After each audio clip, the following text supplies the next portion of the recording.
This is the brand new Xiaomi MIX Flip. Now, I know I'm not the first to have a video out on this, but as we get closer to Xiaomi's annual event in late September, early October, I gotta give Xiaomi's first flip phone some love, because who knows, maybe we'll see a global version of this over there.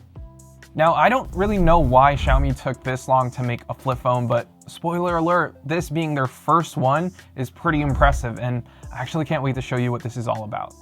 Now, from its build quality to its cameras, everything about this flip phone is pretty much perfect, but there is no perfect phone, and we'll talk about some things that I didn't like so much with this phone, so without rambling on too much, let's do a quick refresher on its specs. The Xiaomi MIX Flip is using the Snapdragon 8 Gen 3 processor, so this thing is a beast and one that can compete with the other flagship flips in the market.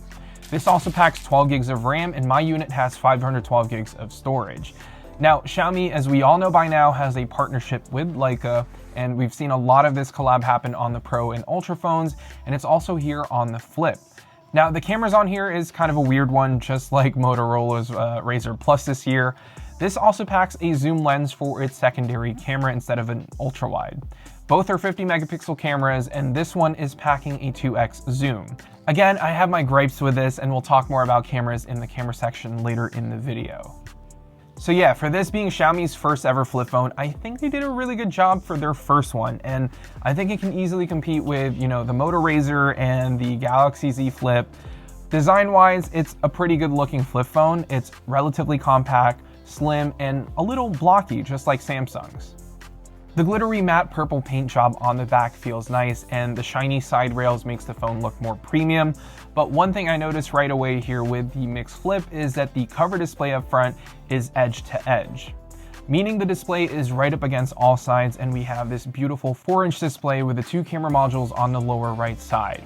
This is awesome because we kind of have more screen real estate for apps, but the way Xiaomi implements their app on the cover display is a little different than Samsung and Motorola's. Here on Xiaomi's Flip, once you unlock your device, you just have a simple home screen with apps that you can launch and a few widgets on the upper right-hand side. Now, when you launch an app here, you basically get 75% of the display as a working section, and the widget and camera are kind of its own section. You still have access to your widgets as well as your recent apps while you have an app open, but yeah, this is pretty much what it's like to use the cover display on the MIX Flip. Now, you can add more apps you've downloaded from the Play Store through the settings, but not every app is going to be compatible, which is a bummer. Also, the widgets are limited to what it seems like Xiaomi's curated widgets, so third-party widgets probably won't work on here. However, I do like that when you're watching a YouTube video, for example, and you tap on full screen, the phone's going to automatically rotate on its side, so you can watch the video on the cover display in a 16:9 aspect ratio, which is kind of neat. And when you open up the phone, it'll automatically transfer over the video from the cover display to the main display pretty quickly.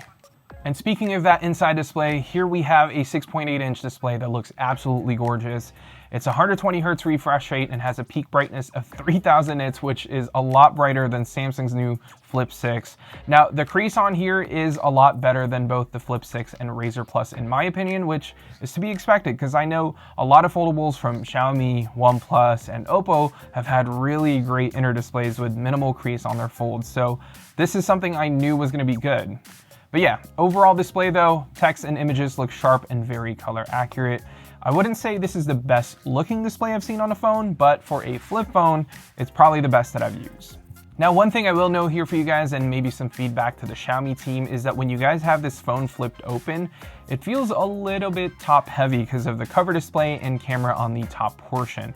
But also, since the display is edge to edge, you kind of have this rounded slit in the middle of the phone where the glass and back panel of the phone meets in the middle, but there's very little room for my fingers to rest on them, unlike the Z Flip 6 or Razr Plus. I have a more comfortable grip on those two because the middle section is kind of flat, but also those phones don't feel too top heavy. Here on the Xiaomi, I just think it's a little bit too heavy, and I think the rounded off glass and back panel is throwing me off a little bit. Again, this is more of a personal preference thing. You might like this, but I didn't find it to be all that comfortable.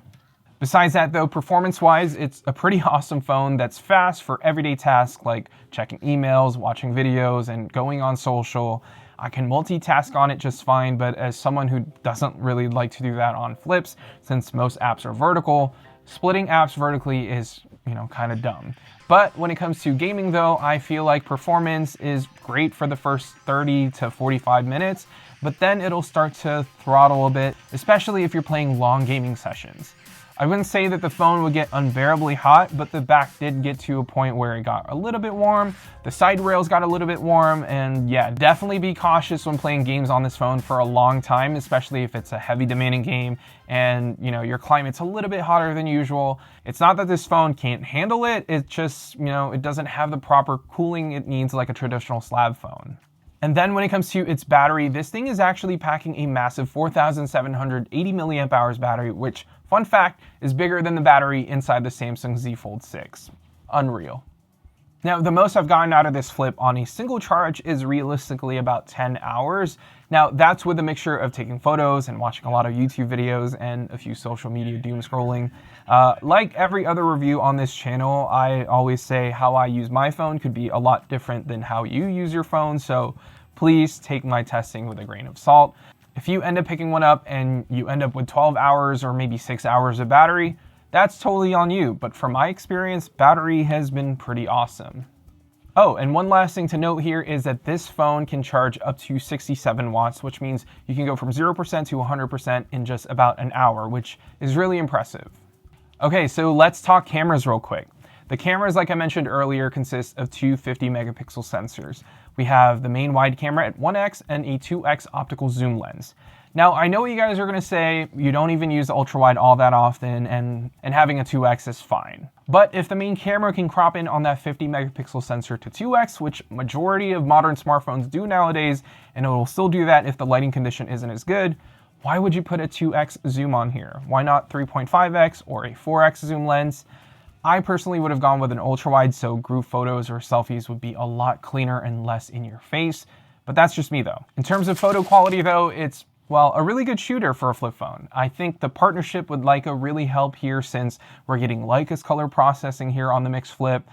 Besides that, the filters that they have on here are really nice too. Very artsy, very mindful, and very demure.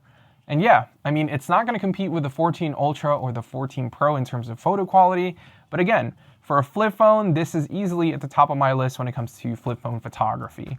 It's all camera, all natural, and none of that AI stuff that every tech company are shoving down your face. And so to wrap it all up for you guys, I think the Xiaomi MIX Flip is an awesome first-gen device for Xiaomi, but it obviously is not perfect, and there are quirks here in both the hardware and software front. Now, as much as I want to recommend this phone to you guys, the fact that there isn't a global device after a month or so of this being announced, it is a bit of a shame. And at the time of making this video, there's no word yet on when this is going to go on sale for the global market.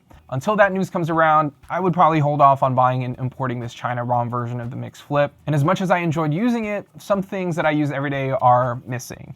No Android Quick Share, no Google Gemini support, Android Auto wasn't working for me, and Google Wallet was a bit of a hit or miss. Now, as much as I want you guys to experience the Leica branded cameras, the superior display on this Flip, I would probably wait for a global version before you try this out. And having used a phone that I can't talk about yet with a global ROM from Xiaomi, I think it's definitely worth waiting for.